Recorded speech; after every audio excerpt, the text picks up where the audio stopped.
दोस्तों, फ़िल्मों की दुनिया बड़ी अजीब होती है। ये हमें कहीं और ही अपने ही ख़्यालों में ले जाती है। 2 घंटे की फ़िल्म में कई बार हम लोग इतना गुम हो जाते हैं कि सब अगला पिछला भूल जाते हैं।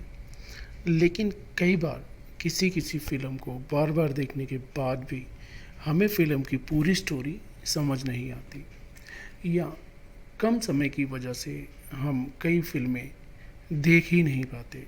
आप लोगों की इसी प्रॉब्लम का हल हमारे पास है दोस्तों। रनिंग शादी हिंदी सिनेमा की बहुत ही बेहतरीन फ़िल्म है। फ़िल्म के किरदार स्टोरी के हिसाब से बिल्कुल सटीक फिट बैठते हैं। दोस्तों, ये कहानी हमें आज के समाज की कुछ कमियों को दिखाती है।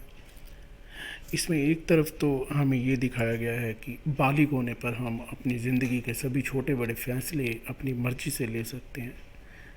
लेकिन बात जब शादी की आती है तो हमें ये फ़ैसला लेने का अधिकार बिल्कुल भी नहीं है।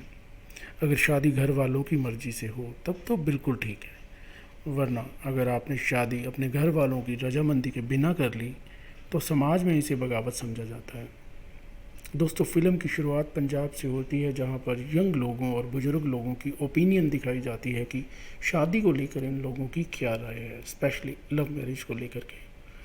इसके बाद निम्मी नाम की लड़की दिखाई जाती है, जो कि एक भरोसे नाम के लड़के को बताती है कि उसने किसी लड़के से सेक्स किया है, संभोग कर लिया है और अब वो प्रेग्नेंट हो गई है। और ये भरोसे नाम का लड़का निम्मी के फादर की शॉप पर सेल्समैन का काम कर रहा होता है, और अब ये निम्मी की मदद करता है उसकी अनचाही प्रेगनेंसी से छुटकारा पाने के लिए। ये लोग एक डॉक्टर के पास जाते हैं और अपने नकली डॉक्यूमेंट्स के सहारे अपना एबॉर्शन करवा लेते हैं। और दोस्तों, आगे की सारी कहानी इन दोनों के आगे पीछे ही घूमती है, और साथ ही साथ लव मैरिज के आगे पीछे भी घूमती है। दोस्तों, मूवी इतनी इंटरेस्टिंग है कि एक बार देखनी शुरू की तो फिर इसको बीच में छोड़ने का बिल्कुल भी मन नहीं करता है। आगे दिखाया जाता है कि निम्मी की बर्थडे पार्टी में भरोसे ही सारा काम देख रहा होता है, जिस वजह से वो पार्टी अटेंड नहीं कर पाता और निम्मी और भरोसे का आपस में झगड़ा हो जाता है। इसी बीच भरोसे अपने मामा को फ़ोन करके उसकी शादी तय करने की बात करने लगता है। उसके मामा बिहार में रहते होते हैं, और इसके बाद भरोसे का झगड़ा अपने मालिक से हो जाता है और वो अपनी नौकरी छोड़ देता है।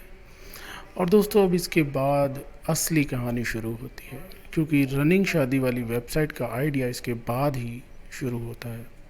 और ये वेबसाइट ये तीनों लोग मिलकर बनाते हैं, जिसमें निम्मी, भरोसे और उसका एक सरदार दोस्त शामिल होता है। और ये वेबसाइट का आइडिया इन लोगों को तब आता है जब ये लोग एक शादी में जाते हैं, जहाँ से दुल्हन किसी लड़के के साथ भाग जाती है और बाद में दोनों लड़का और लड़की पकड़े जाते हैं। यहीं पर भरोसे को लगता है कि इनके भागने में प्लानिंग की कमी थी, और अब ये अपनी वेबसाइट बनाकर कई सारे लोगों की शादियां भगा कर करवा देते हैं। फिर एक दिन निम्मी भरोसे के साथ भागकर शादी करने का प्लान बनाती है और अपने घर से भाग जाती है, क्योंकि निम्मी के पिता ने उसकी शादी करने का फ़ैसला कर लिया होता है। क्योंकि निम्मी के पिता को उसके अबॉर्शन वाली स्टोरी का पता लग जाता है। पहले तो भरोसे ये सब करने से मना कर देता है, लेकिन फिर निम्मी किसी तरह उसको अपने प्लान में फंसा ही लेती है। और दोस्तों, ये सारा ड्रामा बड़ा ही इंटरेस्टिंग है। जब आप मूवी देखोगे तो आपको समझ आ जाएगा। दोस्तों, ये लोग घर से भागकर बिहार चले जाते हैं, जहाँ पर ये लोग अपने मामा के पास जाते हैं। मामा ये देखकर खुश हो जाते हैं, और जो ये वही मामा हैं जिसको भरोसे ने फ़ोन करके शादी के लिए बोला था, क्योंकि कुछ ही दिनों में भरोसे की शादी होने वाली है, तो उसी लड़की के साथ जिसको उसने पसंद अपने मामा से करवाया था। लेकिन जब ये तीनों लोग उस लड़की को देखने उसके घर जाते हैं तो उनको उस लड़की के ऊपर शक होता है कि ज़रूर दाल में कुछ काला है, और ये लोग उसकी जासूसी करने लगते हैं, सारा मैटर पता कर लेते हैं। और अब भरोसे अपनी मंगेतर और उसके दोस्त को भगाकर उसकी आपस में शादी करवाने की सोच लेता है, और इस तरह से उसको ये भी फ़ायदा होता है कि वो उस लड़की से छुटकारा पा लेगा और निम्मी के लिए उसका रास्ता क्लियर हो जाएगा।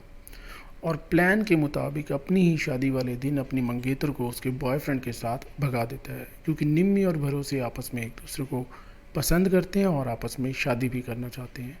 इस प्लान के बाद दोनों का रास्ता बिल्कुल साफ़ हो जाता है, और ये लोग अमृतसर में निम्मी के पिता के पास वापस चले जाते हैं। और सोचते हैं कि निम्मी के घर वाले उन्हें एक्सेप्ट कर ही लेंगे। लेकिन कहानी के अंत में ये दिखाया जाता है कि निम्मी के घर वाले उन दोनों के पीछे बंदूक लेकर दौड़ पड़ते हैं और ये लोग वहीं से घर से वापस बाहर भाग जाते हैं। और दोस्तों यहीं पर फ़िल्म जो है वो ख़त्म हो जाती है। फ़िल्म की स्टोरी काफ़ी इंटरेस्टिंग है और आप लोगों को बहुत एंटरटेन भी करती है।